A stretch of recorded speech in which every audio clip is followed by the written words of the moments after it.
I thought marriage was for better, for worse. Why did you do this to me? This thing called marriage. From the very day Esther confronted Precious and insisted she begin helping with the chores, David changed. It was not sudden, yet it was obvious. Whenever he saw Precious returning from the stream with a water pot balanced on her head, his face hardened. His eyes would darken. His jaw would tighten. And sometimes, without saying a word, he would storm away. Esther noticed everything. From a distance, she would watch him, his restless movements, his anger that came without reason, and whisper to herself. Something is definitely wrong with this man's attitude. That fateful morning, Esther was outside the hut cooking. The firewood crackled beneath the clay pot as she stirred the meal slowly. Nearby, Precious was sweeping. Suddenly, Precious bent over and vomited violently. Esther rushed to her immediately, fear and concern written all over her face.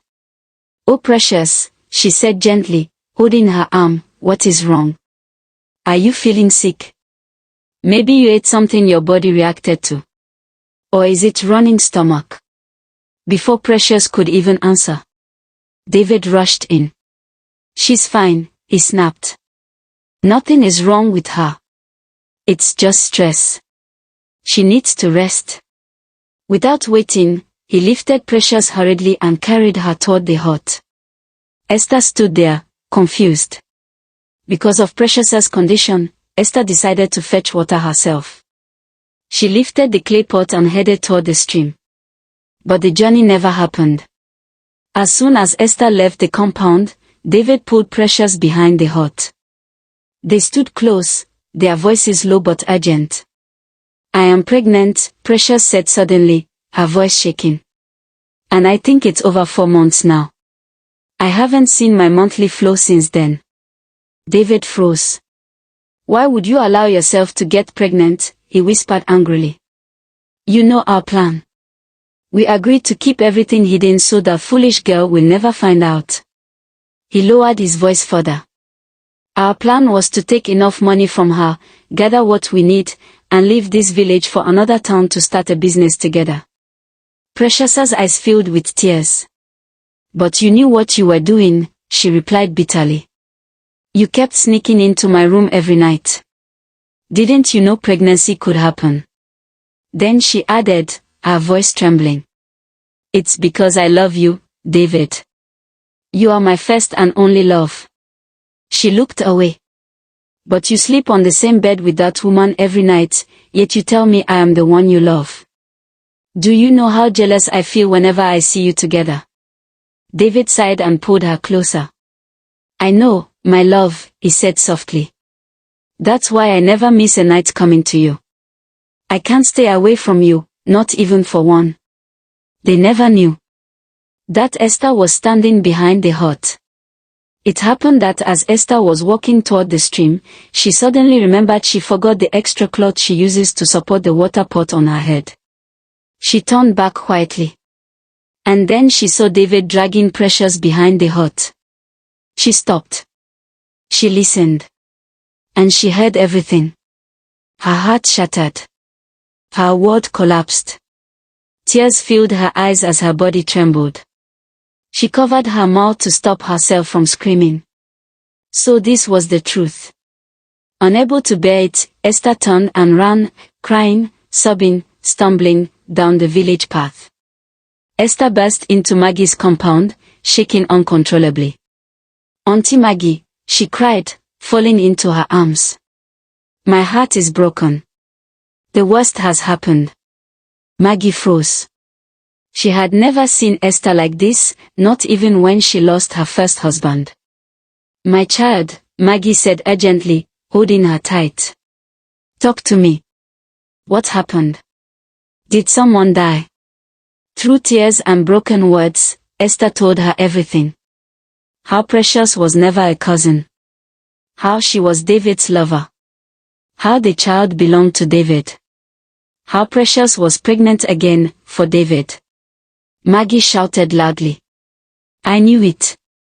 I warned you, Esther. I told you that man was not who he claimed to be. she sighed deeply. But don't blame yourself. Life sometimes teaches us lessons through pain.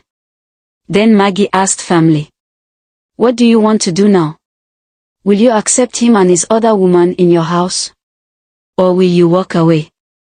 Esther wiped her tears slowly. I don't know, she said weakly. I am confused.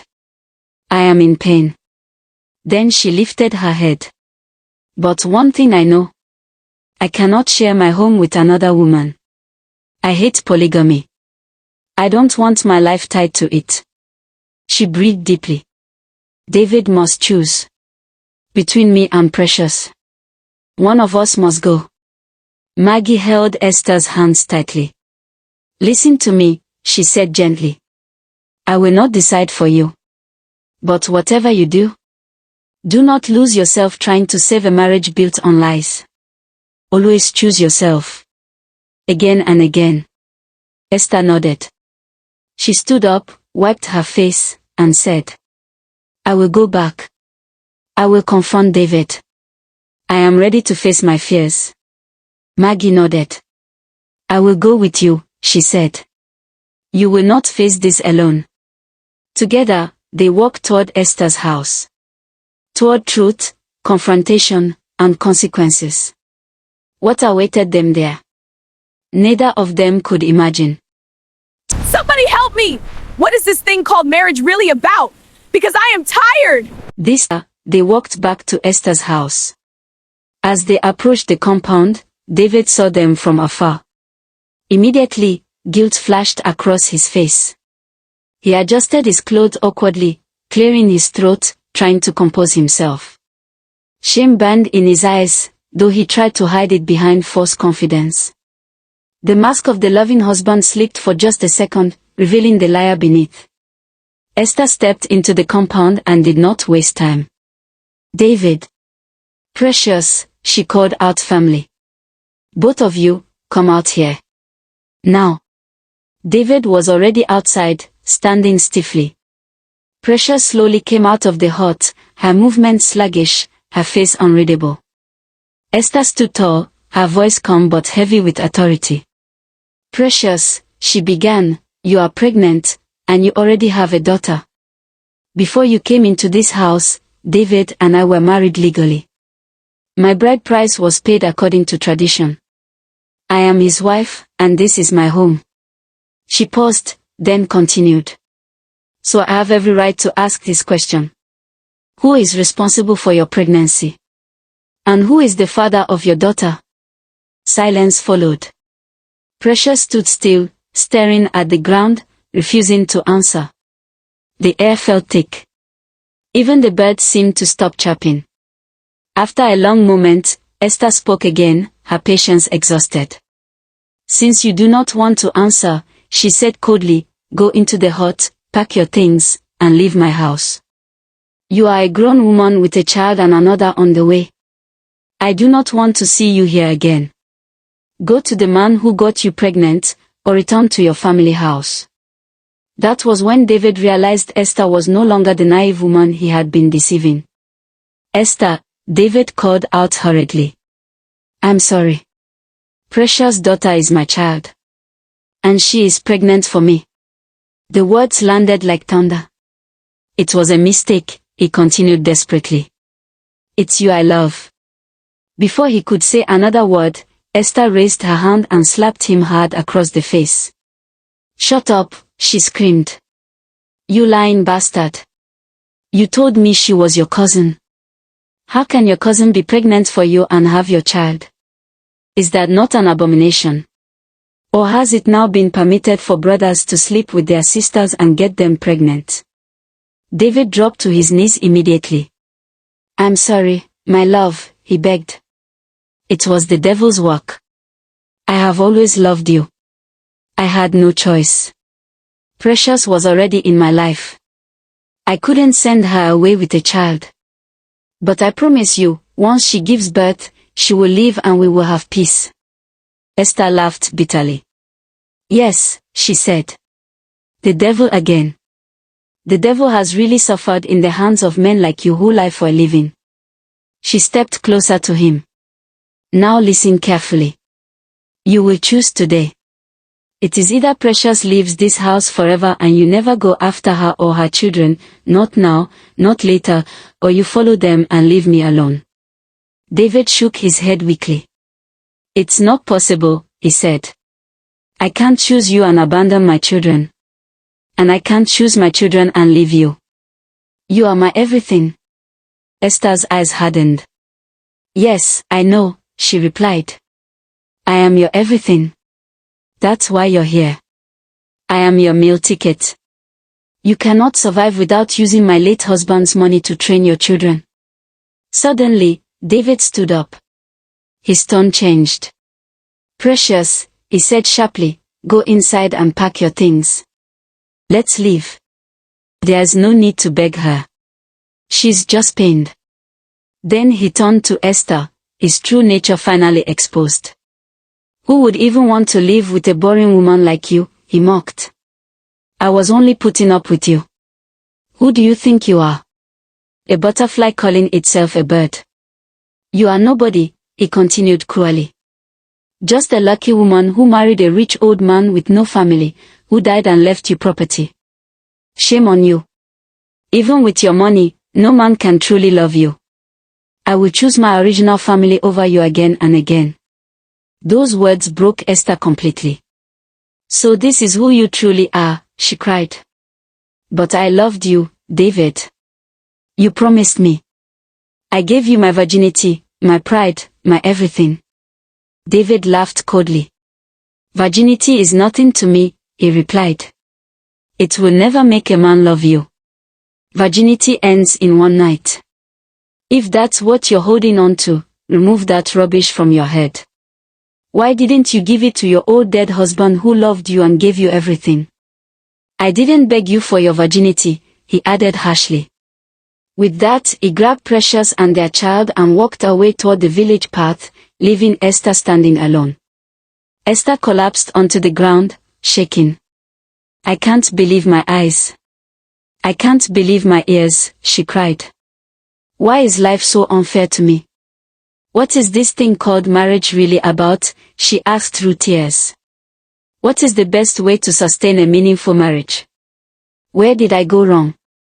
She turned to Maggie helplessly. Tell me, she sobbed. Tell me. Marriage, she realized in that moment, was not always love. Sometimes it was a bargain. Sometimes it was deceit. Sometimes it was a place where a woman gives everything and still ends up empty-handed. She staggered backward and sat heavily on the wooden bench in front of the hut. Her hands trembled as she pressed them against her chest, as though trying to hold her heart together before it shattered completely. Tears streamed freely down her face, not the quiet tears of sorrow, but the loud, choking tears of betrayal. She looked at Maggie with eyes swollen and red. So this is it, she cried. So this is what marriage truly is. A place where a woman gives her body, her trust, her dignity, and still ends up being called nothing. Her voice broke. I followed tradition. I endured shame. I waited. I prayed. I loved sincerely. I gave him my virginity believing it was sacred, believing it meant something. And yet, he turned it into an insult. She clenched her fist. I thought marriage was a shelter. I thought it was safety. I thought it was companionship. But today, marriage stood before me like a trap. A trap where a woman enters with hope and leaves stripped of her worth. Maggie moved closer and sat beside her, pulling Esther gently into her arms. Esther cried into her shoulder like a child who had wandered too far and finally realized she was lost. Where did I go wrong? Esther sobbed. Was it wrong to love? Was it wrong to trust? Was it wrong to believe that choosing a man freely instead of by force would finally give me peace? Maggie stroked her hair slowly, her own eyes filled with tears. My daughter, she said softly, you did not go wrong by loving. You went wrong by loving a man who never intended to love you back. Some people enter marriage not to build, but to harvest. They come with empty hands and leave with everything they can steal. Esther lifted her face, her voice barely above a whisper. Then what is marriage supposed to be? She asked. What is the meaning of it if a woman can give her all and still be treated as disposable? Maggie sighed deeply. Marriage is meant to be partnership, she said. Two people standing as equals, protecting each other's dignity. But when greed, lies, and selfishness enter, marriage becomes a battlefield. And on that battlefield, it is often the woman who bleeds the most. Esther stared into the distance, her tears flowing, replaced by a hollow look.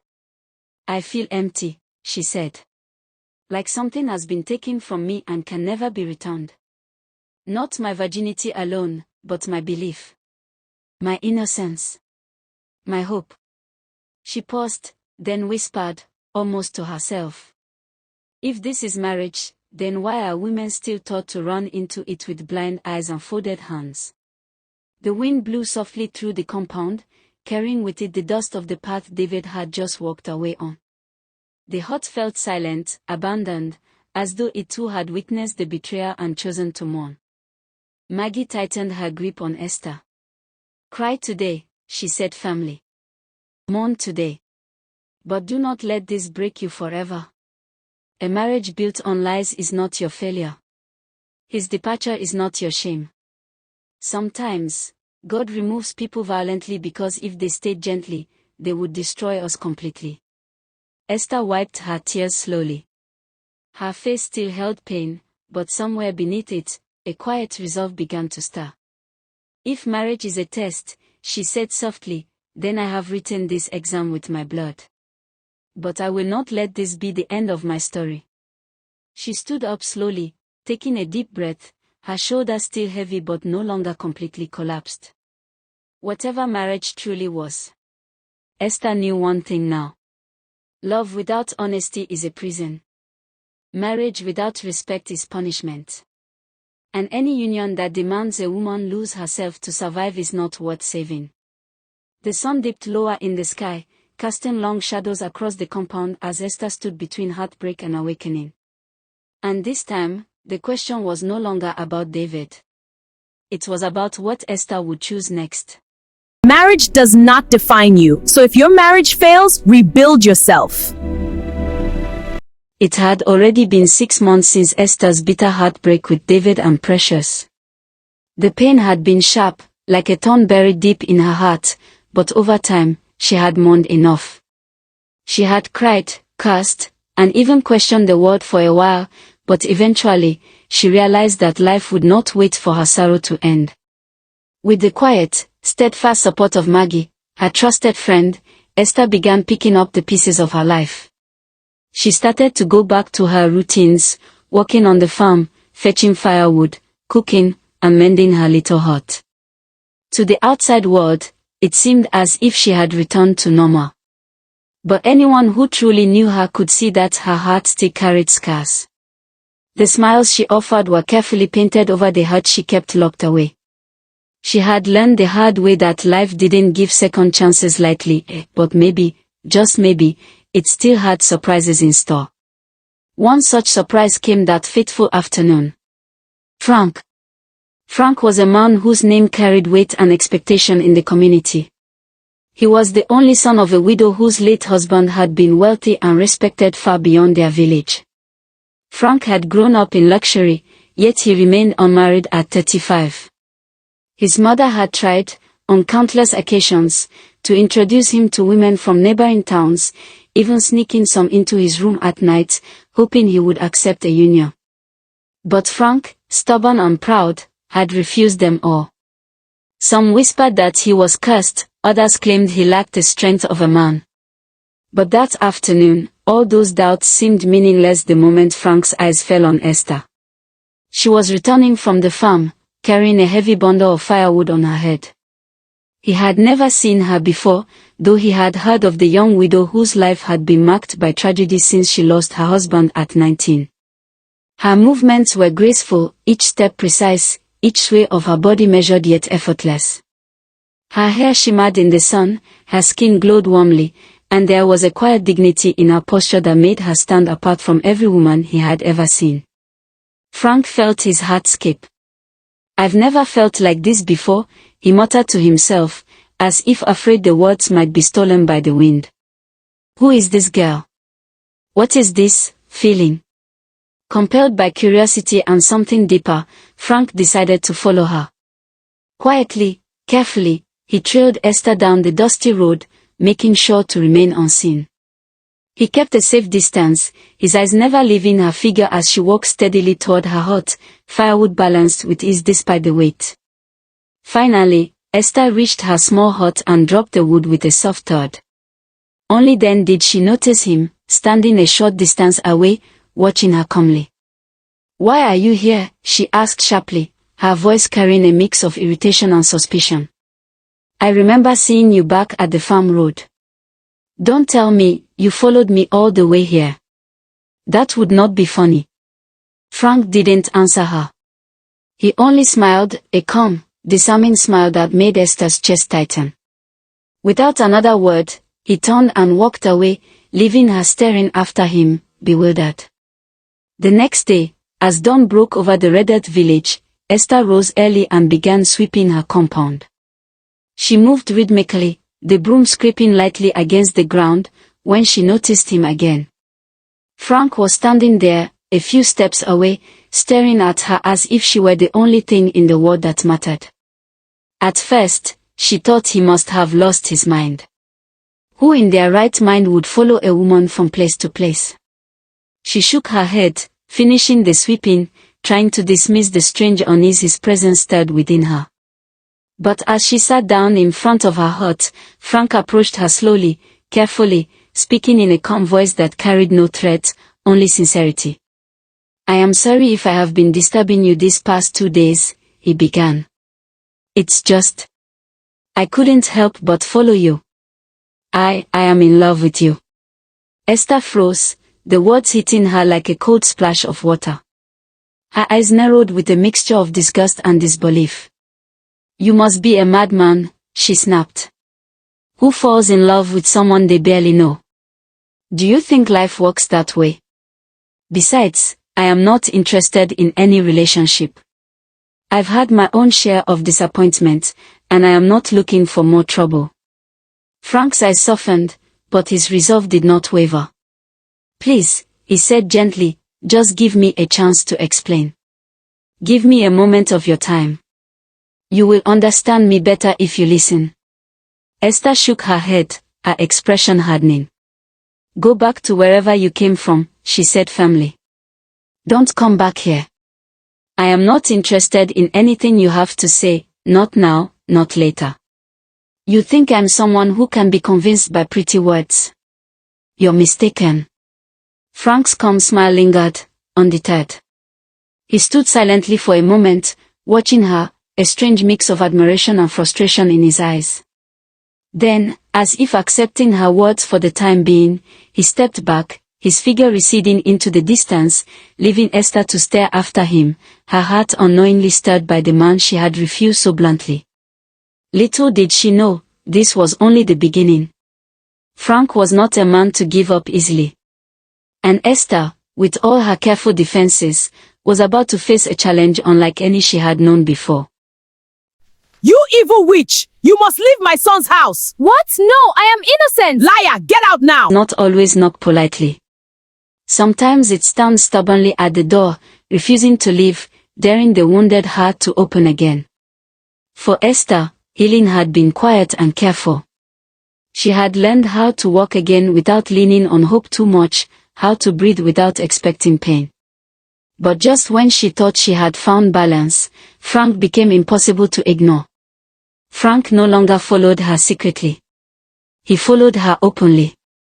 When Esther went to the stream to fetch water, Frank would be there, keeping a respectful distance, yet close enough to be seen. She would stop abruptly, place her bucket down, turn to him angrily and warn him. "Stop following me everywhere," she would shout. "People are watching. I don't want trouble." But Frank never once raised his voice. He never argued. He never got angry. He only smiled, softly, patiently, as though her anger could not reach him. Some nights, when Esther locked her hut door and went to bed, Frank refused to return to his mother's house. He would sleep outside her hut, on the cold bare ground, wrapped in nothing but determination. By morning, villagers would see him still there, dust on his clothes, eyes tired but heart unshaken. Soon, whispers spread across the village. "Have you seen Frank? He sleeps outside the widow's hut. He follows Esther like a shadow." The news eventually reached Frank's mother. At first, she felt a strange joy. Finally, her only son, 35 years old and still unmarried, had chosen a woman. But that joy shattered the moment she heard the name. Esther. Her face hardened instantly. "No. It cannot be," she muttered bitterly. "My only son can never marry a woman who has already been married twice. A widow. A woman accused of killing her husband. A woman whose marriage collapsed barely a year after mourning." Anger took over her steps as she hurried to confront her son. "Frank," she shouted. "I hear you have been chasing an evil widow called Esther. A woman who has already married 2 men before the age of 21. Why, Frank? Why would you bring shame upon this family?" She paced furiously. "If your father were alive today, he would never allow this." "Never." Frank listened quietly. Then, with a calmness that shocked her, he replied, "Mama, I love her." She froze. "She is the only woman my heart has ever beaten for," he continued. "Since I was born, no woman has moved me like this. I want to marry her. I do not care about her history. I do not care about village gossip. What matters to me is that she is the one I want." His mother exploded. "Never," she screamed. "You will never marry that witch and bring her into this house. Over my dead body."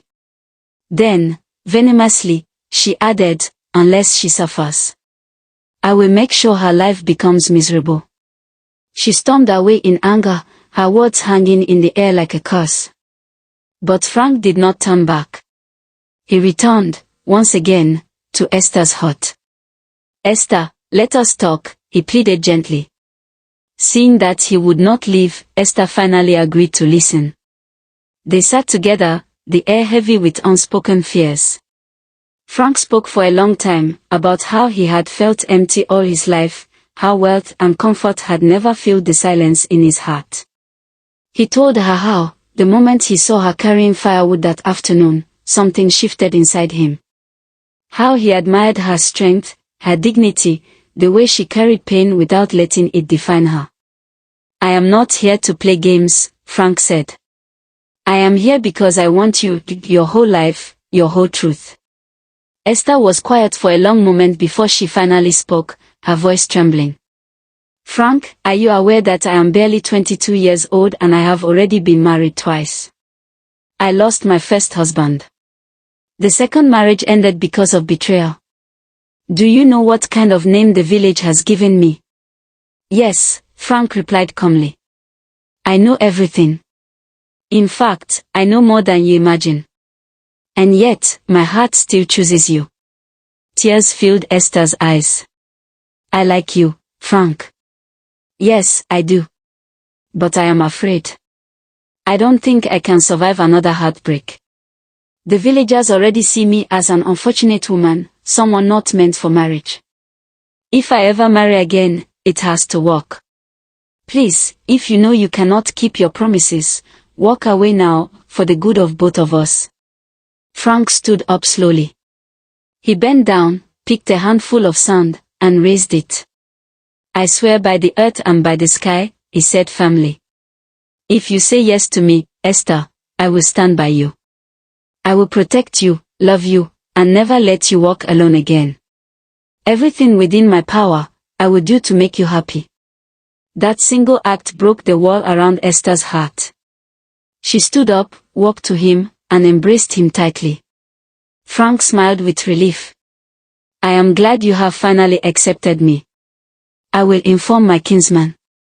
Please inform your people too, so when a day is fixed, my people will come and meet yours. He walked away with joy dancing in his steps, leaving Esther standing behind, watching him disappear into the distance. Alone again, Esther whispered to herself. Is this thing called marriage really worth the risk? Should I give it another try or remain on my own? What does this new union truly hold for me? The wind offered no answer. To be continued.